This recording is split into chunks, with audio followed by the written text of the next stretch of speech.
Hello and welcome. In my last video I showed a Pentium mainboard from the pre-MMX times, which I wanted to upgrade to a Pentium MMX. This mainboard doesn't support dual voltage required by a Pentium MMX out of the box, so I decided to design a voltage regulator module which would make it possible to use that CPU on that mainboard. If you didn't see that last part, I suggest to watch that one first and then come back to this video. First of all, a small remark about the explanation of a switching voltage regulator which I made in the last part. Unfortunately, it was not right about one detail. I said that the transistor cools down when it is off and warms up when it is on. However, the transistor actually warms up only in the moment of switching, and as soon as it is completely on or off, it can cool down again. The explanation for that would be a bit too much for this video, that's why I made that shortcut in the last part, which obviously was wrong and was instantly spotted by many mindful viewers, and I would really like to thank you all for the corrections. So, where did I stop? Oh yes, I wanted to test the Pentium MMX 200 CPU in this mainboard for the first time, so let's do it.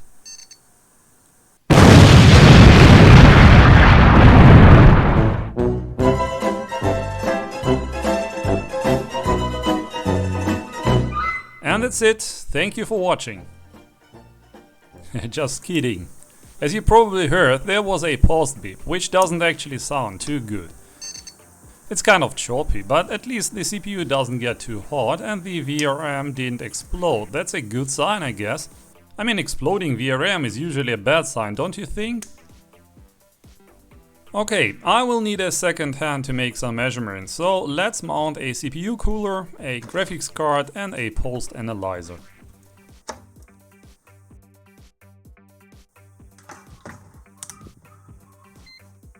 Let's give it another try.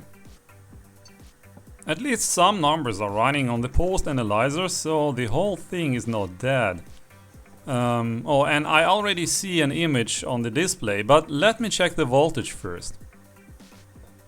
Yeah, almost 2.8 volts and stable. Very good.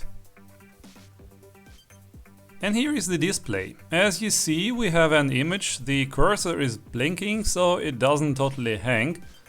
But it also doesn't continue so far. What's odd is the detected CPU, a Pentium 180 MHz. That is definitely wrong, but maybe we can change it using a newer BIOS version. And where can we get the latest BIOS?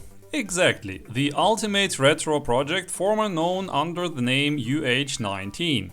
It has recently moved to a new domain, ultimateretro.net, and got a lot of new and exciting improvements since I introduced it last time. This is the best place on the internet if you are searching for images, documentation, BIOS dumps and more for the retro mainboards. Let's search for the P/I-P55. Here is the list of matches and we need the XEG version. Here we go, the images, the documentation, and here is the latest BIOS from 1997. Perfect. By the way, if you have a mainboard which is not yet in the database or which misses pictures, BIOS dumps or something else, please consider to contribute all the data you can provide to this project. It is made by the community, for the community, and some really nice guys are working hard in their spare time to make it even better, so they need all the support they can get. And I wrote the BIOS using my TL8662 Plus already. Let's replace the old one and see if something changes. By the way, I always try to use another PROMs and keep the original untouched, at least as long as I'm not sure that the newer BIOS works as it should. Afterwards, I still can overwrite the original PROM. So, let's see if it helped. Oh, the post beep does already sound better and is not as choppy anymore. And would you look at that, the new BIOS helped indeed, and there is Pentium MMX message laughing at us from the display. However, the 166 MHz clock is not right. The jumpers are actually set to FSB of 66 MHz and multiplier of 3, so the overall speed should be 200 MHz. So I tested off camera a little bit, and it turned out that it makes no difference how I set the jumpers for the multiplier. The CPU always remains at 2.5 and 166 MHz. However, the frontside bus seems to be right at 66 MHz. Let's try the Pentium 133 once again and see if the multiplier jumpers work at all. This CPU needs single 3.3 volt voltage, so I have to remove the VRM, and here is the first good news. This modification is completely revertible. All I have to do is to remove the module and put the jumpers across the pins as they were set originally, and as I showed it in the last video. So now the CPU should run again normally at 3.3 volts just as before. So both multiplier jumpers are currently unset, and due to this table here, we should get a multiplier of 1.5 with a frontside bus of 66 MHz. We should now see 100 MHz Pentium detected.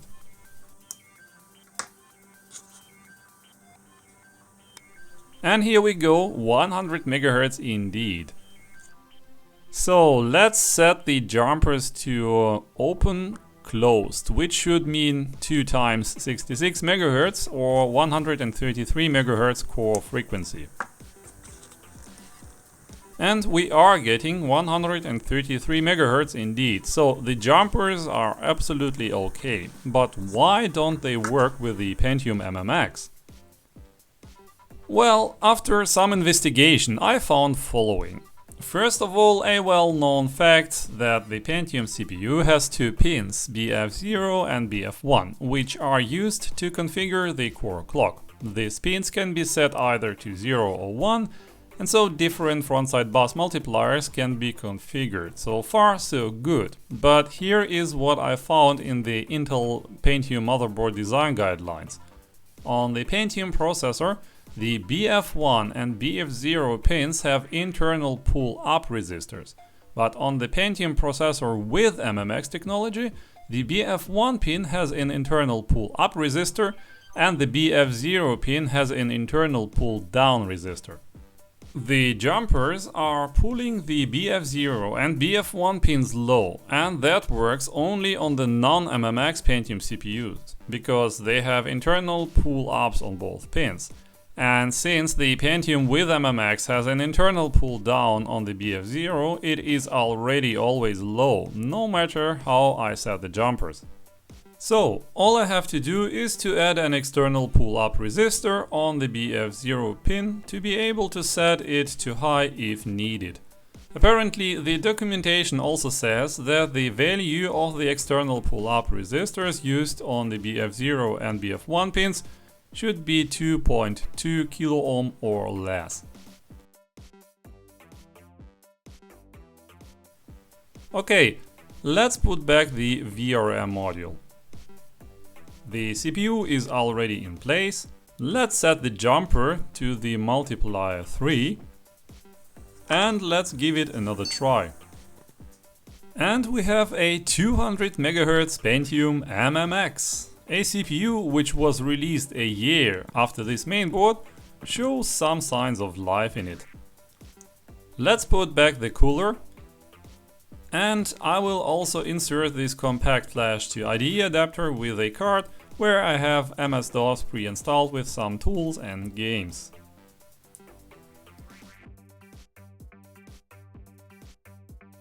And we are in DOS.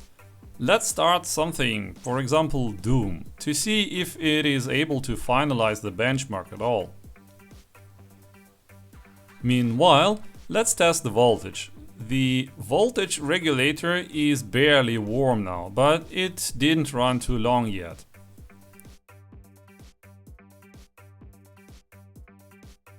The voltage is set to 2.8 volts and we are getting about 2.77 volts. That's good enough, but meanwhile I recalculated the resistor values and the next revision of the regulator should deliver even better values.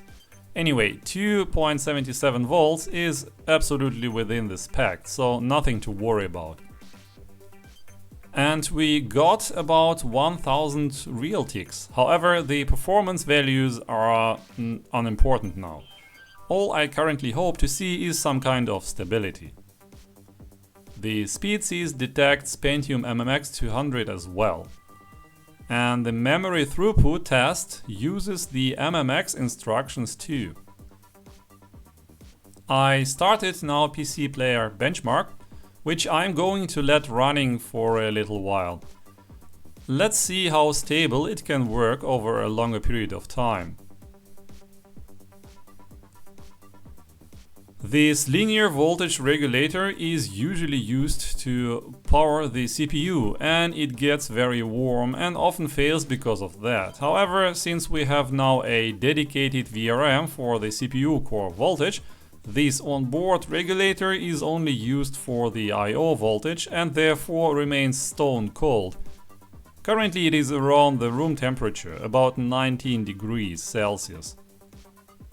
What I would also like to test is the output ripple. It is important to have it as low as possible for a stable work. And as you see, the ripple is about 50 millivolts. Not super good for 2.8 volts, but also not bad.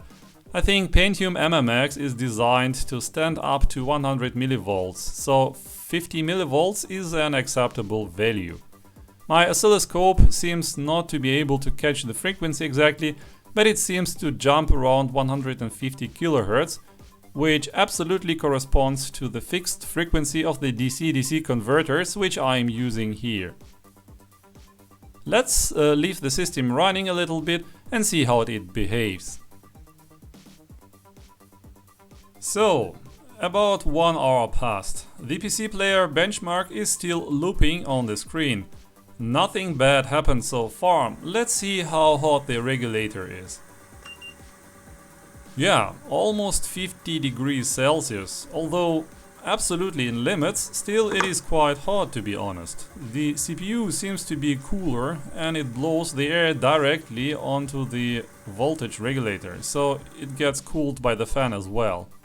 But still, I think this was a successful first run, I would say. The whole thing didn't explode. It is not too hot, the voltage is okay, the ripple is also within limits, and yeah, the PC player benchmark runs also since an hour without any issues. So the Pentium MMX 200 MHz is running with 66 MHz frontside bus and Multiplier 3, cool and stable so far. This is already a huge upgrade over the 133 MHz Pentium which was in this board before, and the MMX is even beyond the original specs of this mainboard. But the question is, how far can we get? Can we push the limits of this board even further? Of course we can. Initial idea of this project was to get the voltage below 3 volts, so this mainboard will be able to run with CPUs other than the non-MMX Pentium versions. And this seems to work so far. However, the voltage regulator can provide voltages down to 2.2 volts, and which CPUs do run with such voltage? I am happy to present to you an AMD K6-2. I have this CPU in different frequencies and this one is a 366 MHz, but the speed doesn't matter now. Interesting detail is that this CPU runs with 2.2 volts. The K6-2 CPUs were specified to run with up to 100 MHz frontside bus, but our board can only 66 MHz, so let's start low and see what happens if we just switch the Intel Pentium MMX 200 by this AMD K6-2. The multiplier jumpers will remain at 3, and I just have to set the switches on the voltage regulator to 2.2 volts. This is when all 3 switches are on. Everything else will remain the same as it was with the Pentium MMX 200 before. And would you look at that? The CPU starts at 200 MHz. It says AMD K6 and not K6-2, but that doesn't matter. The BIOS just doesn't know the CPU ID because it is simply too new. Let's check the voltage first. Yeah, we are at around 2.2 volts and that is fine, and we can continue the test. As you see in DOS, the software detects the CPU correctly, even if the BIOS didn't know that it is actually an AMD K6-2.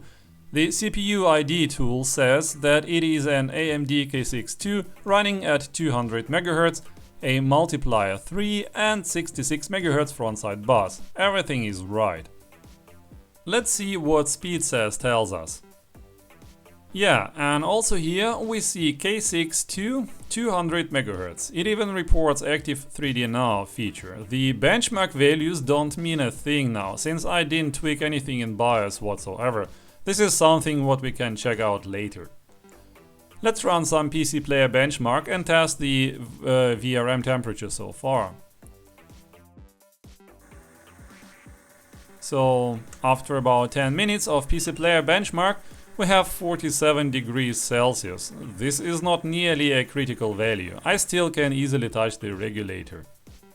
Okay, let's take a look at the K6-2 datasheet. In particular at these three pins, BF0, BF1 and BF2. Now compare this pin out to the one from the Intel Pentium, where we see BF0 and BF1. But instead of BF2 there is an unconnected pin. Well, as you probably remember, those BF0 and BF1 pins were used on the Pentium CPU to select the multiplier. And the BF0 pin is the one where I soldered the pull-up resistor previously to make it work within Intel Pentium MMX. So AMD K6-2 has obviously three of those pins, BF0, BF1 and BF2. You see, K6-2 was primarily made for the Super Socket 7 mainboards, which usually were prepared for much wider CPU clock ranges. So two pins were simply not enough to control the multiplier up to 6. So compared to the original Intel Pentium, AMD introduced the third BF2 pin in addition to the ones which were used on the Intel Pentium previously. And in this table you see the 3 bits which represent the BF0, BF1 and BF2 pins on the CPU in little endian manner. So the most right bit is BF0 and the most left is BF2.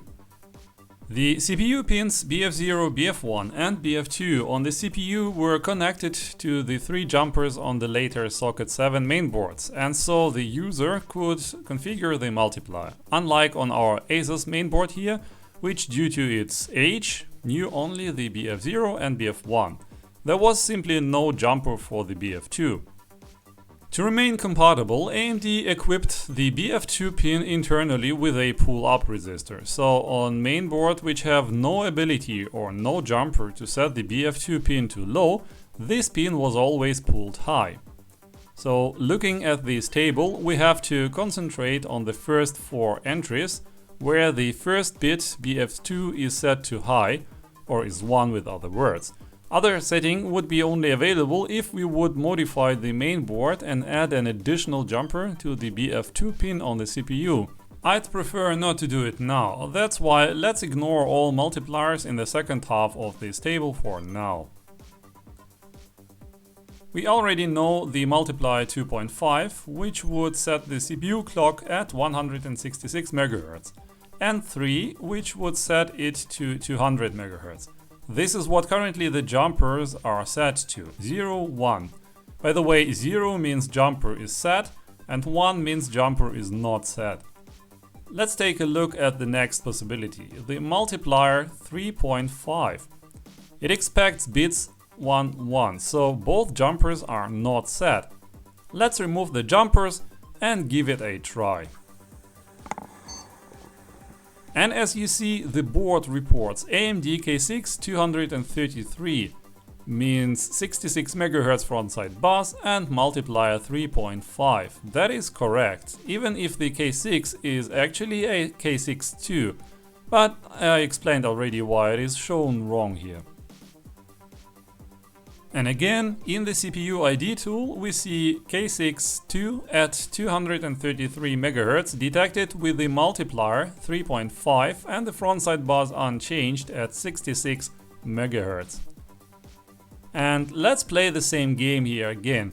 I'll fire up the PC Player benchmark to put some load onto the CPU and test the temperatures after some minutes. And again, about 15 minutes passed and we have 55 degrees Celsius, an absolutely acceptable value. The VRM feels very warm, but is far from burning. And the onboard linear regulator for the 3.3 I/O voltage is still stone cold. So there is no stress on it at all. Very, very nice. Let's go back to the AMD K6 datasheet once again. I promised to go beyond the limits of that Asus mainboard, and I would say we already stroked that aim. However, we can do even much better. Take a look at this entry for the Multiplier 2. The datasheet says here that 2 or 6 with a remark down here. The ratio selected is dependent on the stepping of the Model 8. The 2 times ratio is supported on the Model 8 720, whereas the 6 ratio is supported on the Model 8 F through 8. Well, the Model 8 refers to all versions of the AMD K6-2, but as far as I believe, the 7 through 8 stepping versions were the CPUs with the ID 26050, and due to the datasheet they supported the multiplier of 2, but the versions with the ID 26351, which I have, belonged to the F through 8 stepping and supported a multiplier of 6 instead of 2. So, what we have to do is to set up the multiplier of 2 on the board, and the CPU should actually run with a multiplier of 6. Let's first set the jumper. But that was not everything what we have to think about. The multiplier of 6 and 66 MHz frontside bus would mean that the CPU would run at 400 MHz. And with rising frequency, the CPU gets a lot more power hungry. Take a look at this table. The AMD K6-2, which I have, will draw up to 11.25 amps at 400 MHz. And that is a real bummer, since I designed this VRM initially for the Pentium MMX and not for such a CPU which would run at 400 MHz. With this design, the regulator is specified for up to 6 amps only, and 11.25 amps would be almost twice as much as it can deliver. But who would I be if I wouldn't try it though? I built multiple of these modules and I think that I can sacrifice one for the science. However, I expect it to get very hot and I have to make some preparations. I have here some small heat sinks, which hopefully can cool down the ICs on the module a little bit, so I glued a pair of that heat sinks already on one of the modules. I already tested this module behind the scene with 2.8 volts and it works flawlessly. What I need to do is set it to 2.2 volts again. This is where all 3 switches are on. So the second thing is an additional cooler which will blow over the regulator. I will connect it to the 12 volt fan header of the CPU, so the CPU fan will not work now. But I hope that this bigger fan will be strong enough to keep the voltage regulator and the CPU cool for some time. At this point, I would really like to make an important disclaimer, not only about this project, but about everything I do on this channel, because in the last time, I read more often that people assume that I'm an expert in electronics. That is absolutely not the case and can be even a dangerous assumption. I am quite an experienced software developer, but I am in no way an experienced hardware developer. All you see on my channel, the DIY projects, the repairs, everything is just my hobby. I had a lot of theoretical electronics in the university many years ago, but only as much as a computer scientist needs to know. I never collected any practical hardware development experience in my job, and all you see me doing here is a result of my self-development. I just like to learn new things, and as everybody who is learning, I also do a lot of mistakes. I always try to do my best, but sometimes I go the wrong way. I think it's normal, and I try to understand and to explain many things as simple as possible, because I think that simplification is the key for the solution of complicated problems. But I also tend to oversimplify things sometimes and drop too many details. So always take it with a grain of salt, and please never see this channel as a tutorial. I'm just glad to be able to share my hobby with you, and I always hope for a nice experience exchange in the comments. So everything is ready. Let's see if it explodes. Okay, we have a pulse signal, and on the screen we see AMD K6-300. That is definitely not right, but again, maybe only because the BIOS is now extremely confused. And here we see 375 MHz, which is again not what I was expecting to see, but let's continue. Nothing exploded so far. I think that I don't have a lot of time, but the CPU ID tool clearly reports an AMD K6-2 400 MHz with a 66 MHz frontside bus and a multiplier of 6. On this board, which was specified for a non-MMX CPUs with up to 200 MHz only, this is amazing. Let's see what SpeedSeed says. Also here, AMD K6-400. And down here, look at that, we are almost at the performance of a Pentium 2 400. Okay, now I go with all in and start the PC Player benchmark. Let's let it run and test the temperature of the voltage regulator. 72.8 degrees Celsius. That is quite hot already, if you consider that it was cooled directly by a strong fan.